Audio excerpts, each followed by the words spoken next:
오늘 말씀은 출애굽기 34장인데요. 출애굽기 34장도 꽤나 한번 펼쳐 보시면 꽤나 또 깁니다. 근데 또 아시겠지만 34장 다 읽어놓고 말씀은 또 앞에 몇 절밖에 못하니까 그래서 제가 고민을 좀 하다가 그래서 다 저기 있긴 하지만 9절까지만 같이 읽겠습니다. 9절까지만 같이 9절까지 함께 봉독하겠습니다. 여호와께서 모세에게 이르시되 너는 돌판 둘을 처음 것과 같이 다듬어 만들라. 네가 처음 판에 있던 말을 내가 그 판에 쓰리니 아침까지 준비하고 아침에 시내산에 올라와 산 꼭대기에서 내게 보이되 아무도 너와 함께 오르지 말며 온 산에 아무도 나타나지 못하게 하고 양과 소도 산 앞에서 먹지 못하게 하라.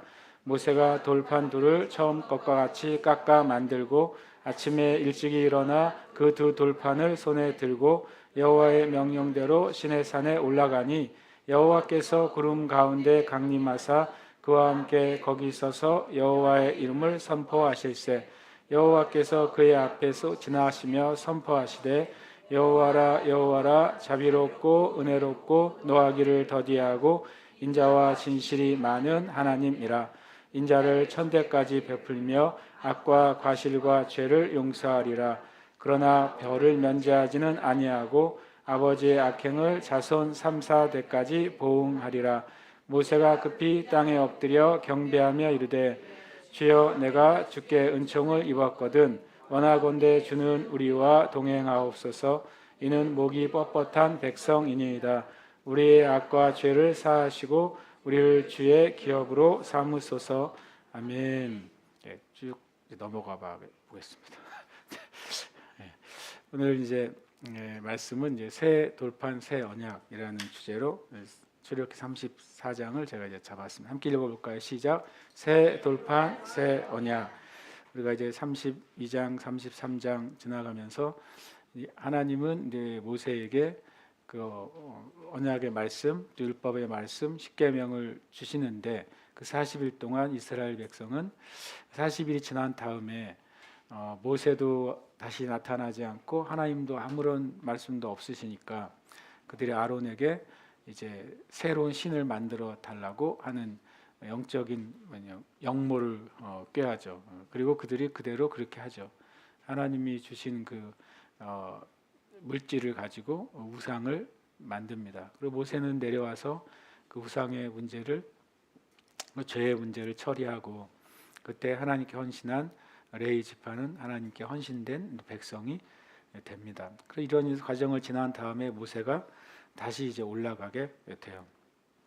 아마 이 모세의 이 7번째 올라감인가요? 그럴 겁니다. 그때 되게 무거운 마음으로 올라갔을 거예요.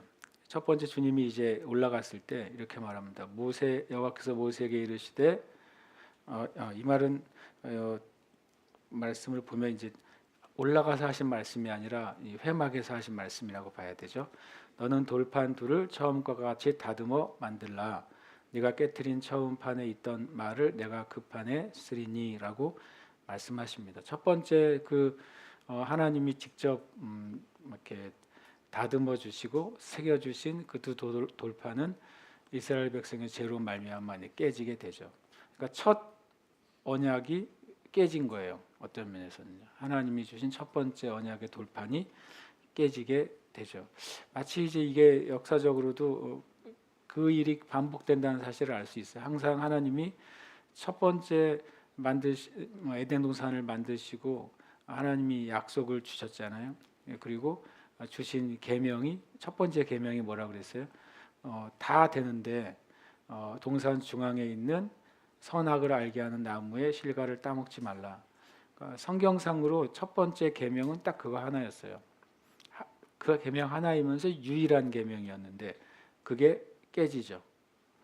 그게 깨지고 에덴 동산을 잃어버리고 이제 죄 가운데 모든 인류가 들어가게 돼요. 그러나 주님이 마치 이제 모세가 이스라엘 백성의 죄 때문에 던져서 깨어진 것처럼 첫 아담 때도 깨졌지만 하나님이 그렇다고 해서 그들을 버리신 것이 아니라 그들을 다시 이제 피를 통한 짐승의 가죽으로 그들의 수치와 죄를 가려 주시잖아요. 그것처럼 이제 하나님은 또 이스라엘 백성에게도 그 처음 깨진 언약을 통해서 이스라엘 백성을 포기하지 않으시고 이제 새 돌판을 다듬어서 만들라고 말씀하십니다. 주님 이런 말을 하세요. 처음 것과 같이 다듬어 만들라. 똑같은 것이죠. 처음과 똑같이. 그리고 처음 판에 있던 말을 내가 그 판에 쓰리니. 그러니까 두 번째 받은 그 십계명은 하나님이 처음 쓰셨던 말씀과 똑같은 거예요. 그리고 일종의 이거는 모조품이 아니라는 거죠. 똑같은 진짜인 거죠. 똑같은 것을 주님이 다시 주신 것입니다. 하나님이 뒤에 우리가 알지만 주님이 이제 모세에게 자기를 드러내실 때 뭐라고 말합니까? 6절에 보니까 여호와라 여호와라 자비롭고 은혜롭고 노하기를 더디하고 인자와 진실이 많은 하나님이다. 하나님 자신이 노하기를 더디하고 인자와 진실이 많다고 선포하신 것을 이미 이제 그 모습으로 보여주신 것이죠. 하나님의 백성을 포기하지 않으시는 거죠. 실은 포기할 만한데 포기하지 않으신 거예요. 처음부터 만약에 하나님이 우리를 하나님의 백성이 자격이 될 만한 사람만을 창조하시고 하나님의 백성이 될 만한 사람들만을 부르신 게 아니라 하나님이 사랑하셨기 때문에 창조하셨고 하나님이 사랑하셨기 때문에 부르셨다고 여러 번 얘기합니다. 또 구약에서도 이스라엘 백성을 택한 것이 너희가 수가 많거나 강하거나 어떤 특별한 능력이 있어서 택한 것이 아니라 내가 너희를 사랑해서 택했다라고 성경은 여러 번 말씀하잖아요. 그러니까 내가 먼저 예수 믿은 것은 하나님의 사랑 때문이지 내가 아직 예수 믿지 않은 사람들보다 좀 더 영적으로 깨어 있어서가 아니에요. 내가 예수 믿고 경건의 삶을 사는 것은 예수 믿지 않고 더 나아가서 예수 믿지 않는 이들 가운데서도 누가 봐도 엄청난 죄의 삶을 사는 사람도 있잖아요. 그런 이들을 볼 때 나는 저런 이제 그 악한 삶을 살지 않았기 때문에 내가 하나님의 은혜를 입었지라고 우리는 생각할 수 없다 그거죠. 우리 모두는 하나님이 우리를 사랑하셔서 구원받은 것이지 다른 어떤 자격이 있는 게 아니에요. 근데 가끔 우리 예수 믿다 보면 마치 우리가 자격이 있었던 사람인 것처럼 아직 예수님을 만나지 못한 사람들을 생각하고 판단할 때가 있습니다. 우리는 당연히 죄를 분별하고 거기에 함께하지 않아야 되지만 아직 하나님을 알지 못하고 실은 죄 가운데 있고 심지어는 실제로 더 악한 가운데 있는 사람들을 볼 때도 내가 그들보다 근본적으로 더 선하고 의롭다고 하는 것을 우리는 가져서는 안 돼요. 그런 어떤 이제 아주 훌륭한 사역자 이런 기도를 했다 그래요. 하나님 어떤 이제 악한 죄인 사람을 죽이고 하는 악한 죄인을 보고서 이런 기도를 했대요. 하나님 저에게 주셨던 은혜를 저 사람이 받았다면 나보다 훨씬 더 주님을 위해 섬기는 사람이 됐을 겁니다. 그게 지금 우리의 태도가 돼야 되는 거죠. 당연히 우리가 죄와 분리가 돼야 되고 죄를 분별해야 되지만 우리가 사람의 존재를 내가 더 나은 사람이라고 하는 것은 하나님 앞에 옳지 않은 것이죠. 이 말씀에 보니까 이 신명기에도 이런 말이 있습니다. 같이 한번 읽어볼까요? 오늘 내가 내게 명하는 이 말씀을 너는 마음에 새기고. 실은 이제 제가 나누고 싶은 것은 처음 판을 깨졌잖아요. 근데 하나님이 다시 새로운 판을 주시고 다시 똑같은 말씀을 주시면서 이스라엘 백성이 이제 언약 백성이 되고 또 그 두 번째 주신 그 돌판이 법궤에 들어가죠. 그리고 그것이 이스라엘 백성 전체의 영원한 언약이 되는데 그런 하나님의 이제 진짜 계획은 이 돌판에 있는 십계명을 받드는 이스라엘 백성이 되라는 게 아니라 하나님의 진짜 계획은 뭐예요? 내가 준 이 말씀 또 이제 표면적으로는 돌에 새겨진 말씀 또 나중에는 두루마리에 쓰여지는 그 성경이 목적이 아니라 돌에 새겨져 있든 두루마리로 새겨져 있든 그 말씀이 어디에 있기를 바라시는 거예요? 하나님의 백성의 마음에 새겨지기를 바라는 게 하나님의 처음 디자인인 것입니다. 그리고 또 그것은 계속 그 말씀은 성경에 이어지게 돼 있어요. 예레미야 31장 33절인데 함께 읽겠습니다. 그날 후에 내가 이스라엘 집과 맺을 언약은 이러하니 곧 내가 나의 법을 그들의 속에 두며 그들의 마음에 기록하여 나는 그들의 하나님이 되고 그들은 내 백성이 될 것이라. 아멘. 분명히 이제 이스라엘 백성이 보이는 율법 그리고 이 두 돌판의 계명을 가진 민족이 됐죠. 그리고 이 두루마리에 쓰여진 모세의 말씀을 가진 백성이 됐지만, 그러나 하나님의 기준에서 법궤를 가지고 있다고 이스라엘 백성이 하나님의 백성이 아니고, 토라를 가지고 있다고 해서 하나님의 백성도 아니고, 그리고 심지어는 성경을 토라를 암송하는 랍비들이라고 해서 하나님의 백성도 아니라, 누가 하나님의 백성이냐면 하나님과 언약 관계에 있는 사람이 하나님의 백성이라는 거예요. 그래서 하나님과 이스라엘 집과 하나님과 언약 관계에 들어가야 나는 그들의 하나님이 되고 그들은 내 백성이 되는 것이죠. 마찬가지로 만약 이 말씀을 이 세대의 교회나 우리에게 적용한다면 우리가 하나님의 자녀, 하나님의 백성이 됐다고 하는 것은 우리가 어떤 교회에 등록한 교인이어서 하나님의 백성이 되는 게 아니라 하나님과 우리의 사이가 어떤 관계 안에 있어야 하나님의 백성인 거예요. 근데 그 관계가 뭐냐면 그 관계의 증거가 나의 법을 그들의 속에 두며 그들의 마음에 기록하겠다 그랬어요. 그러니까 누군가에게 하나님의 법, 하나님의 그 진리가 그 마음 안에 새겨져 있는 사람이 하나님과 언약 관계에 있는 사람이고, 그 마음에 하나님의 말씀이 새겨져 있는 사람이 바로 하나님의 자녀고 하나님의 백성인 거예요. 그것은 구약이나 신약이나 실은 동일한 진리라고 성경은 말씀하고 있는 것입니다.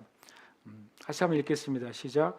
내가 새 계명을 너희에게 쓰는 것이 아니라 너희가 처음부터 가진 옛 계명이니 이 옛 계명은 너희가 들은 바 말씀이거니와 내가 다시 너희에게 새 계명을 쓰노니. 재밌는 말이죠. 실은 말장난 같은 말이잖아요. 내가 새 계명을 너희에게 쓰는 게 아니라, 그리고 바로 다음 줄에 내가 다시 내가 너에게 새 명을 쓰노니 그래요. 이게 뭐냐면 이 새 계명이라고 하는 게 아니라 이전에 있던 것이 더해지거나 이전에 주신 말씀이 바뀌거나 그런 게 아니라는 거죠. 세상에 어떤 이제 책이나 데이터는 뭐가 있냐면 이제 데이터가 더 새로운 데이터가 발견되고 새로운 지식이 발견되면 뒤에 뭘 붙여요? 점 0을 붙이잖아요. 뭐 윈도우도 맨 처음에 윈도우 1이었다. 지금 몇 가지 갔어요? 윈도우 11인가요? 11위까지 갔잖아요. 그러니까 또 뭐라고 그러면 이제 버전 2.0, 3.0 나가잖아요. 왜요? 계속 새로운 것이 더 더해지니까. 그런데 성경은 버전업이 없어요. 성경 2.0, 3.0 무슨 뭐 그런 프로그램이 있을지 모르겠지만 성경은 더해지는 게 없잖아요. 그러니까 이 새 계명을 주신다고 하는 표현은 성경에 이전에 있던 것을 더 더하거나 이전에 있던 것을 더 보충하는 그 새 계명이 아니라, 이 새 계명이 우리에게 쓰여지는 것은 너희가 들은 바 말씀이 우리의 영에 새겨질 때가 새 계명이에요. 맨날 읽은 성경, 만약에 매일 읽는 성경인데 어느 성경 구절이 나에게 이게 정말 살아계신 하나님이 오늘 이 시간 나에게 주시는 말씀이라고 느껴질 때 그것은 그날 나에게 새겨지는 것이죠. 들은 바 말씀이고 기록된 말씀이지만 정말 하나님이 우리 안에 역사하시려면, 우리를 통해 역사하시려면 그 말씀이 내 마음에 새겨져야 됩니다. 성경에 율법이라는 단어가 사용될 때 율법을 이렇게 수식하는 게 세 가지 율법이 나와요. 그 말씀은 찾지는 않겠죠. 첫 번째로는 돌에 새긴 율법이라는 표현이 나옵니다. 돌에 새긴 율법이 뭡니까? 바로 이거죠. 출애굽기 34장 1절에 주어진 돌에 새긴 율법. 그 다음에 두 번째 율법이 뭡니까? 로마서에 나오는 마음에 새긴 율법, 그 양심을 마음에 새긴 율법이라고 합니다. 그 다음에 세 번째 율법이 바로 뭐냐면 심령에 새긴 율법이에요. 마음에 새긴 율법과 심령에 새긴 율법이 뭐가 다르냐? 마음에 새긴 율법은 모든 사람 양심 안에 가지고 있는 하나님의 법이죠. 세상 사람들은 그거를 자연법이라는 단어를 써요. 그러니까 세상 안에는 뭔가 옳고 그른 것이 아주 애초부터 존재한다. 빛과 어둠이 존재하듯이 사람들의 모든 사람의 마음 안에는 무엇이 옳은지 틀린지가 알게 된다. 근데 그것을 양심이라고 표현하는 거죠. 그러나 여기서 말하는 세 번째 법, 심령에 새긴 율법은 거듭난 사람 안에 하나님의 말씀이 깨달아지는 거예요. 그게 진짜 하나님이 우리에게 주시고자 하는 율법의 내용이고 말씀인 거죠.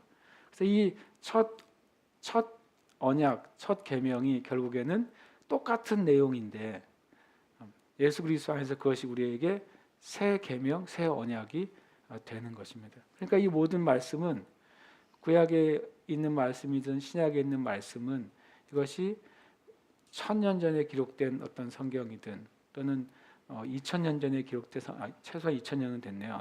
3000년 전에 기록된 성경이든 2000년 전에 기록된 성경이든 다 그것은 뭡니까? 오늘 내가 읽을 때 그것은 나에게 새 언약, 새 계명이 되는 거예요. 그것이 우리에게 말씀이 정말 진리가 되는 것이죠.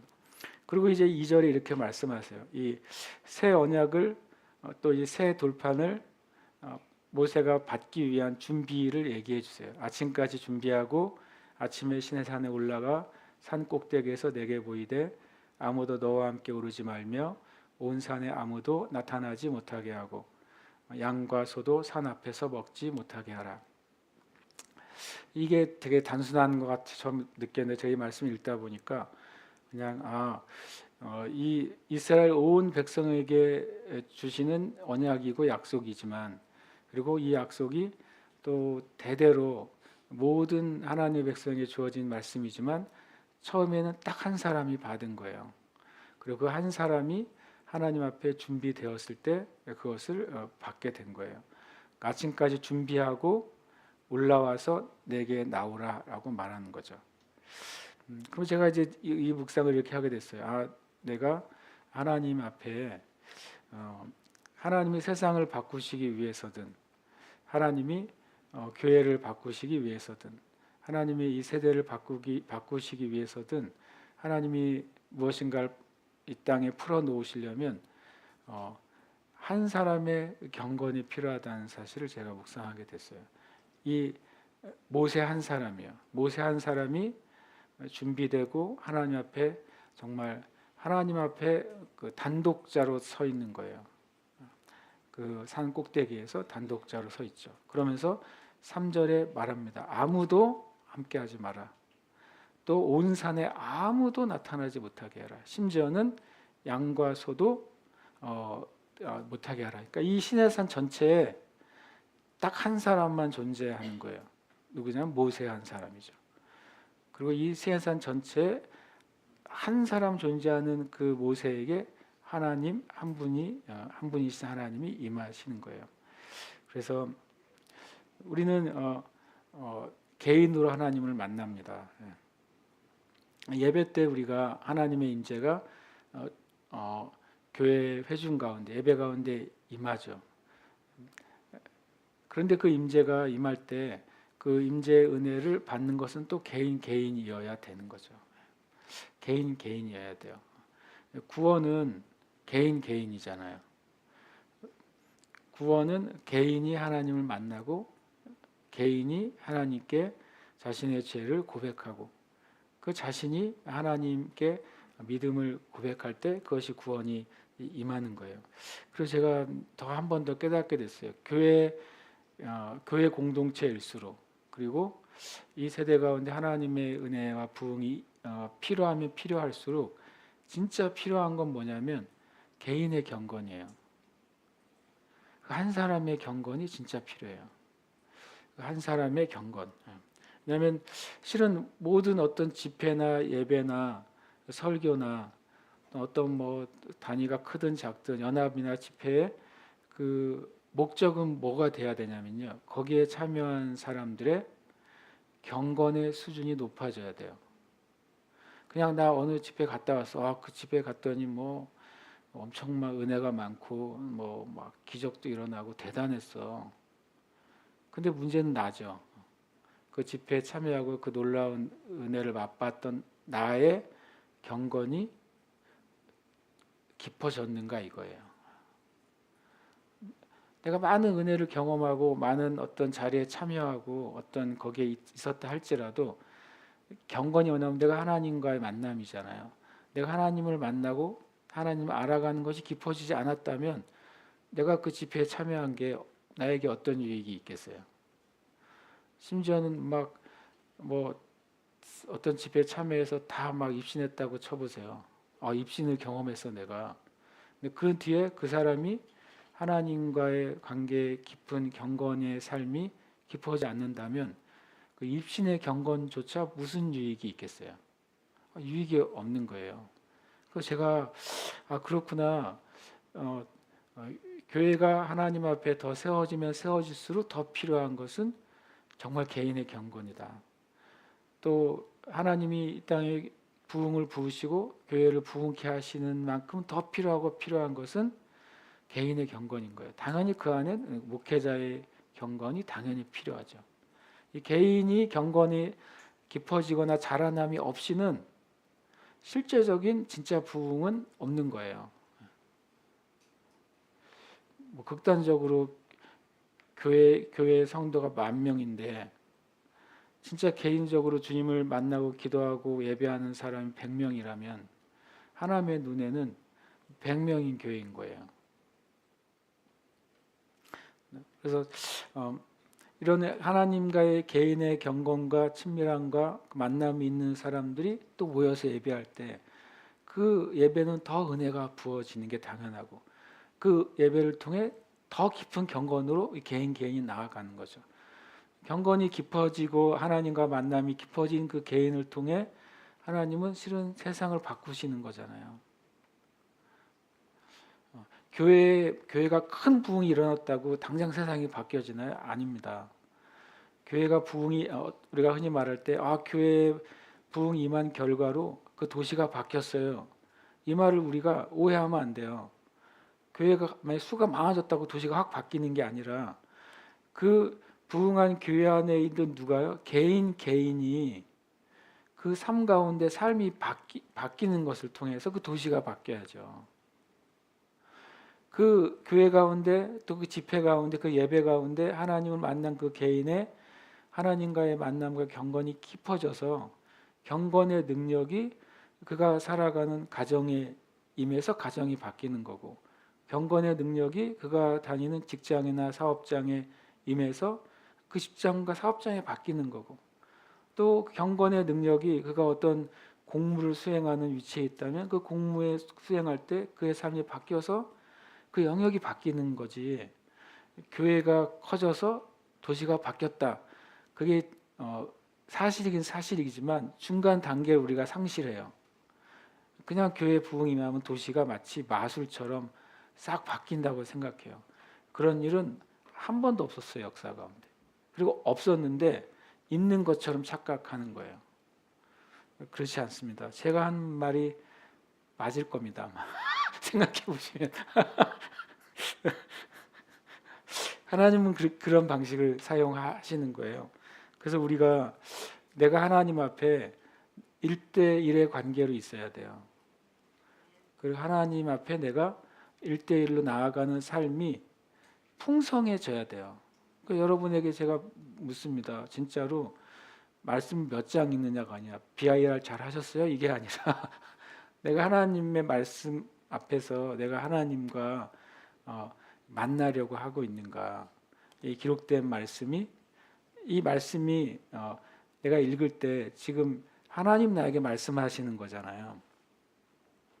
이 말씀을 내가 읽을 때 내가 예수님을 만나는 거거든요. 성경적으로 보면.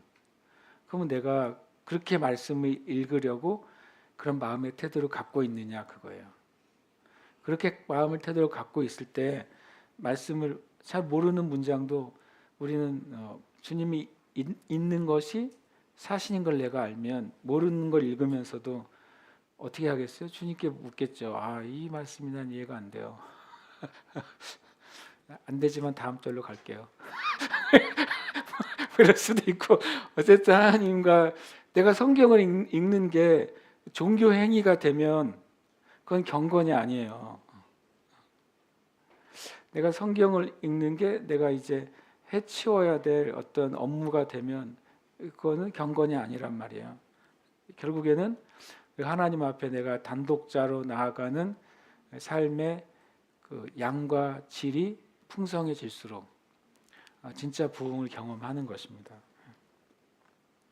한국 교회는 새벽 기도회가 있지만 실은 웬만한 다른 교회, 다른 나라나 다른 문화의 교회는 매일 드리는 새벽 기도가 거의 없잖아요. 그렇게 보면은 한국 교회 목회자가 세상에서 제일 경건의 수준이 높아야 될 거 아니에요. 은퇴할 때까지 정말 힘들게 새벽 기도를 하는데 경건의 수준이 낮았어야 되겠어요? 근데 가끔 제가 옛날에 기분 나빠서 기도했었다고 그랬잖아요. 어떤 국제적인 컨퍼런스나 아주 정말 사람들이 많이 모이고 좋아하는 그런 집회에 가면 꼭 강사는 외국인이야. 나는 어느 날 마음이 상했어요. 안 상하지. 나는 마음이 상해요. 아니 우리나라에 얼마나 훌륭한 목사님들이 많은데 거기다 우리나라 목사님들은 매일 새벽 기도를 하는데 저분들은 안 하는 것 같은데 그건 시기와 질투가 아니라 그냥 내가 마음이 이 대한민국의 교회를 사랑하는 마음으로 주님 한 번 그렇게 기도해서 주님 왜 그렇죠? 영어가 안 돼서 그러나요? 아니죠. 만약에 영성이 너무 뛰어나면 통역을 붙여서라도 강사를 부를 거 아니에요. 안 그러겠어요? 그래서 제가 봤더니 이제 주님이 그 강사분들이나 그분들 안에 보면은 경건의 능력이 있더라고요. 그래서 가만히 보면 그래서 그분들의 책이나 간증을 가만히 들어보면 자기 개인의 경건이 있어요. 어떤 분들은 뭐 그 교회나 그 지역의 문화에서는 교회가 새벽 기도가 없지만 아침마다 하나님 앞에 나아가는 수많은 그 목회자들 이야기를 제가 들어요. 첫 시간을 하나님께 기도하고 예배하는 그 시간을 제가 이제 보게 돼요. 그러니까 결국에는 주님과의 만남의 개인의 경건이 교회에 정말 중요한 보이지 않는 요소인 거예요.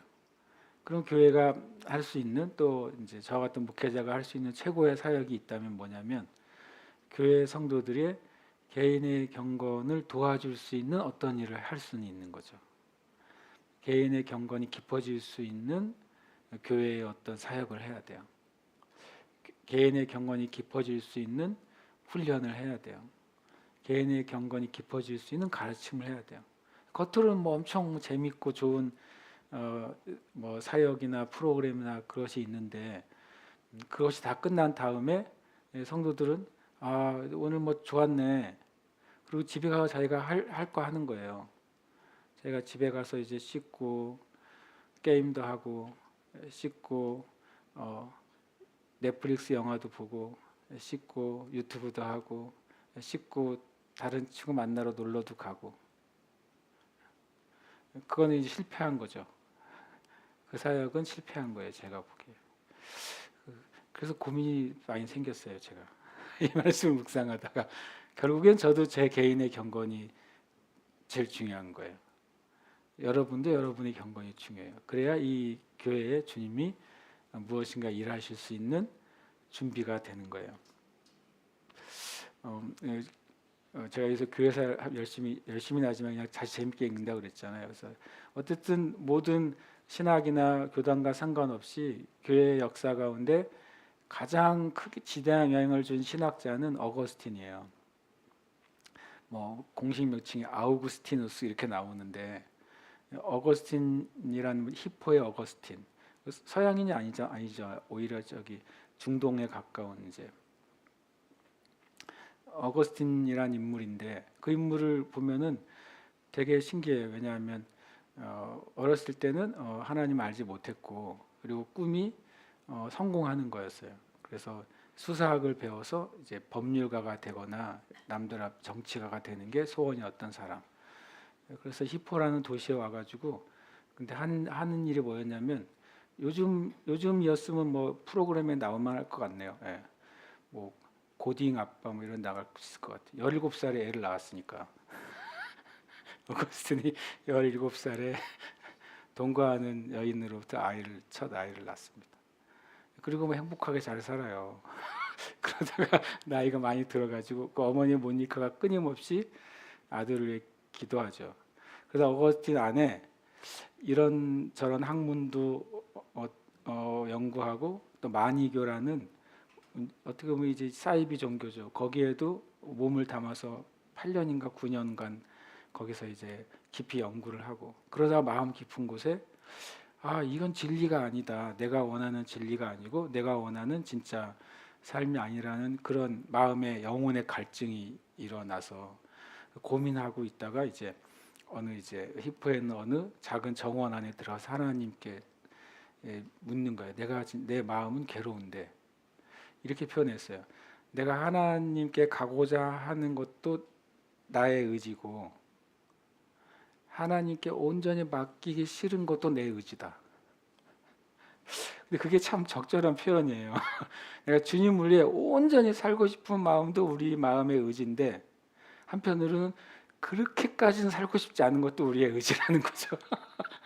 그 두 개가 싸우니까 어거스틴이 막 자기 영혼이 죽을 것 같은 거예요. 그 정원에서. 그러고 있는데 참 하나님은 신기하게 어린아이들을 사용하실 때가 있습니다. 옆에 어린아이들이 우리식으로 뭐 고무줄 놀이를 하면서 근데 그 고무줄 놀이 제가 고무줄이라고 표현한 건 고무줄을 했다니 어떤 놀이를 하면서 노래를 부르면서 하는 놀이였나 봐요. 그런데 그 놀이의 내용이 뭐냐면 이런 거였어요. 들어서 읽어라. 들어서 읽어라. 들어서 읽어라. 좀 명령하는 게임이었는지 모르지만 들고 읽어라. 들고 읽어라. 그 말이 계속 도는 거예요. 어거스틴이 마음이 괴로우겠다. 자기가 가지고 있던 그 성경의 일부분을 펴서 읽게 돼요. 그 말씀을 읽고 그 자리에서 회심을 해요. 자기 인생에 그 가지고 있던 마음속의 깊은 갈등과 그리고 갈망에 대해서 터치하는 말씀에서 그가 회심을 하죠. 그 말씀이 이 말씀이에요. 같이 한번 읽어볼까요? 그러므로 우리가 어둠의 일을 벗고 빛의 갑옷을 입자. 낮에와 같이 단정히 행하고 방탕하거나 술 취하지 말며 음란하거나 호색하지 말며 다투거나 시기하지 말고 오직 주 예수 그리스도로 옷 입고 정욕을 위하여 육신의 일을 도모하지 말라. 이 말씀이 이제 어거스틴의 심령의 그 정원에서 꽃입니다. 자기가 그렇게 사는 거예요. 자기가 방탕하고 술 취하고 음란하고 호색하고 다투고 시기하면서 살아온 거예요. 마음 한편으로는 하나님이라는 분을 생각했지만 마음 한편으로는 진리가 있을 거라고 생각했지만 뭐 그건 마음에 이제 스스로를 자위하는 어떤 그냥 마음의 가책일 뿐이었고 실제 자기의 삶은 방탕하고 술 취하고 음란하고 호색하고 다투고 시기하는 인생인 것이었죠. 그래서 그날 자기가 이제 하나님께 어거스틴이 이제 정말 어둠의 일을 벗게 돼요. 그리고 빛의 사람이 됩니다. 그래서 이제 부도덕하게 관계를 맺었던 그 여인하고는 끊지만 자기 아들은 자기가 거둬요. 그리고 이제 주님을 위해서 이제 평생 살죠. 잘 기억은 못하겠지만 어쨌든 이 로마가 멸망한 게 310년입니까? 410년입니까? 이렇게 멸망하고 그리고 20년 뒤에 어거스틴이 죽는데 이제 역사학자들이 이렇게 말하더라고요. 로마가 이제 서로마 제국이 멸망할 때 이제 어거스틴을 통해서 하나님이 이 교회에 다시 빛을 주시고 완전히 새로운 차원의 이제 하나님의 일이 시작이 됐다고 이렇게 기록을 해요. 제가 이걸 이제 말씀을 제가 이제 얼마 전에 그 책을 읽고 있었는데 오늘 이제 말씀을 읽는데 제가 다시 말한 것처럼 누군가가 하나님 앞에 1대1로 서는 은혜가 없이는 그 다음에 하나님이 주시고자 하는 은혜를 기대할 수가 없구나. 이 모세라는 한 사람이 단독적으로 하나님 앞에 나아가서 율법과 하나님의 은혜와 언약을 받았기 때문에 그것이 이스라엘 전 백성, 주님을 배반했던 백성들에게 하나님의 놀라운 은혜가 됐단 말이에요. 그 한 사람이 그 경건의 능력이 한 민족 가운데 영향력을 줬어요. 그러고 보니까 성경에 그런 예가 되게 많다는 사실을 알았어요. 요셉이란 한 사람의 경건이 그 당시 중동 전체를 생존하게 만드는 은혜를 주죠. 다니엘이란 한 사람의 경건이 하나님이 예레미야를 통해서 약속하신 이스라엘 백성의 회복이 실제 일어나도록 하나님께서 다니엘의 경건을 통해 사용하셨단 말이에요. 그러니까 우리 가운데도 이 세대에도 하나님의 많은 일들이 필요하잖아요. 요즘 제가 지난 24세 때 그 얘기를 그때 했는지 언제인지 모르겠지만 요즘 세상 돌아가는 걸 보면 과연 하나님이 어떻게 세상을 바꾸실까? 그리고 하나님이 우리가 하실 것이라고 믿고 있는 놀라운 하나님의 부흥의 역사를 어떤 식으로 이루실까? 기독교 인구도 계속 늘어났지만 기독교 인구가 늘어난 만큼 전체 세계 인구도 늘어났잖아요. 또 기독교 인구가 늘어난 만큼 무슬림의 인구도 거의 15억에 가까이 늘어나 있단 말이죠. 이 수많은 엄청난 이제 하나님을 알지 못하는 이들이 어떻게 하나님의 구원 안으로 들어올까? 그것이 이제 뭐 작은 시작일 수 있지만 결국에는 그 개인의 경건이에요. 제가 이제 BIR 그 강의를 들으려고 거기에 있는 사이트를 구독을 했어요. 아시잖아요, 그 사이트. 근데 사이트를 구독하면 곧장 그 BIR 강의를 들을 수 있는 게 찾아서 들어야 되거든요. 근데 거기에 사이트를 구독을 하면 맨 앞에 있는 강의들이 쭉 있는데 어느 우연히 이제 그 강의들을 제가 듣게 됐어요. 이해실 사모님 강의 찾아 듣다가 그 앞에 있는 강의들. 근데 어느 선교학 어느 교수님 강의가 맨 앞에 뜨더라고요, 저한테는요. 그래서 그거를 너무 재밌게 제가 반복해서 지금 듣고 있거든요. 그래서 뭐 이제 알고 있는 것도 모르는 것도 있지만 그게 정리를 하면서 듣고 있는데 오늘도 그걸 하나 들으면서 왔어요. 그래서 제가 이제 선교 역사를 한 강의를 해주셨어요. 선교의 역사 뭐 제 1기, 2기, 3기 하다가 이제 18세기에 모라비안 교도들의 이제 아프리카 선교, 인도 선교 얘기를 하시다가 이런 얘기를 하더라고요. 당시 17세기, 18세기에 아프리카로 갔던 선교사들의 거기서 생존율이 아프리카에 들어가서 살아있는 기간이 평균이 2년이었대요. 제일 오래 산 사람이 2년이라고요. 선교지로 가서. 그리고 2년 이상 산 사람은 20명 중에 1명이었대요. 와, 그래서 제가 그 얘기를 듣는데, 야, 이게 뭐 요즘 말하면 가능한 일이 아니잖아요. 선교사들을 파송하는데 선교사들의 선교지에서 평균 생존 시간이 2년. 20명 파송하면 2년 이상 생존하면서 선교하는 사람이 20명 중에 1명. 그게 17세기, 18세기의 선교의 역사였다 그러더라고요. 그런데도 계속 하나님의 사람들은 죽을 줄 아는 길을 가는 거예요. 그래서 그것의 열매가 저와 여러분이잖아요. 그게 어떻게 가능할까 제가 또 생각해 봤어요. 그때 이제 또 이제 오늘은 다 그쪽으로 갑니다. 깔때기로. 개인이 경건이구나. 그가 하나님을 만난 거예요. 그가 하나님을 만나고 그 하나님과의 교제 가운데 자기의 고국에서 뭐 잘 살 수도 있고 또 경건하게 살 수도 있고 주님을 살 수도 있는데 어쨌든 자기의 삶을 하나님을 알지 못하는 그 아프리카나 인도나 남미나 그런 데 가는 것이 하나님이 기뻐하시는 뜻이라고 그것을 받은 거잖아요. 우리가 이름 모를 수많은 그 하나님의 사람들이 결국에는 하나님의 큰 역사는 어떤 한 개인의 경건으로부터 시작돼요. 그래서 저도 그런 기도를 오늘 이제 하고 싶습니다. 우리 같이 좀 기도하고 싶은데요. 이 말씀으로 제가 또 계속 뭐 제가 어거스틴이 되겠다는 건 아니지만 하나님이 이 사람을 이렇게 만나 주시니까 이 말씀 하나 때문에 기독교 역사가 바뀌었다니까요. 이 말씀 하나를 받은 이 사람이 자기가 살아왔던 인생의 목적을 바꾸고 인생의 삶의 방식을 바꾸고 그걸 바꾼 결과로 하나님의